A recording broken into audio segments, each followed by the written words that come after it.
কত পরীক্ষা আমায় দিতে হবে বলো তো? আমি কি করে ক্ষতিপূরণ করব? কি করে? মা, এ নাও জল খাও। আমি বুঝতে পারছি না পুতুল, এত বড় ঘটনা কি করে ঘটে গেল? সার ডাকাতি হতে পারে?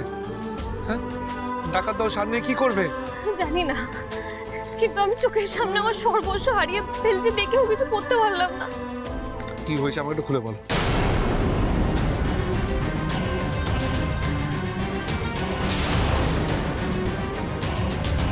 তুমি কাউকে চিনতে পেরেছো? না গো, সবার তো মুখ ঢাকা ছিল, আমি কাউকে দেখতে পাইনি ঠিক করে। কিন্তু এই কাজের পিছনে অন্য কোনো মাথা নিশ্চয়ই আছে, আমাদের পুরনো কোনো শত্রুর কলকাঠি নেড়েছে।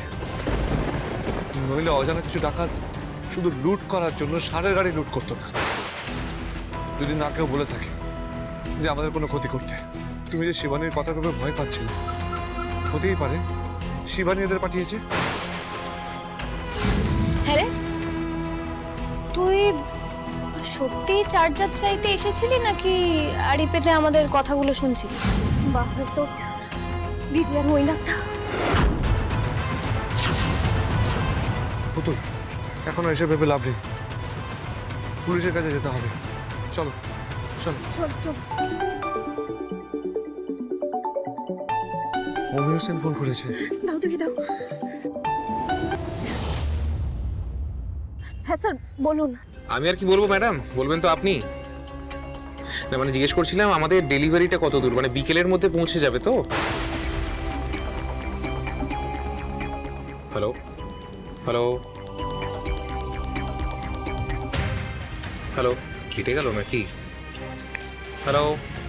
না না না না স্যার, স্যার আমি শুনছি। হ্যাঁ মানে আমি জিজ্ঞেস করছিলাম যে আমাদের কনসাইনমেন্টটা কটা নাগাদ মানে আসবে আর কি। স্যার, আসলে একটা বিপদ হয়ে গেছে স্যার। বিপদ বলতে? আমাদের সর্বনাশ হয়ে গেছে স্যার, অর্ডারে সব মাল ডাকাতি হয়ে গেছে। হোয়াট? হ্যাঁ স্যার, আমি ঠিক সময় গাড়িতে মাল তুলে রওনা দিয়েছিলাম, আমি নিজেও ছিলাম গাড়িতে, হঠাৎ মাঝখানে ডাকাত পড়লো, পুরো গাড়িটাই ওরা নিয়ে চলে গেছে স্যার। এক মিনিট, আপনি কি বলতে চাইছেন? আপনি আমার সঙ্গে তামাশা করছেন? আপনি নিজে কোনোদিন শুনেছেন যে এই সার নাকি ডাকাতি হয়ে যায়? আপনি আমাকে পরিষ্কার করে বলুন, আপনি যে অর্ডারটা পেয়েছিলেন সেটা আপনি রেডি করতে পারেননি, এখন আপনি আমাকে মিথ্যা কথা বলছেন। আরে সত্যিটা বলুন ম্যাডাম। না স্যার, আমি আর আমার মেয়েরা রাত দিন জেগে কারখানায় কাজ করেছি,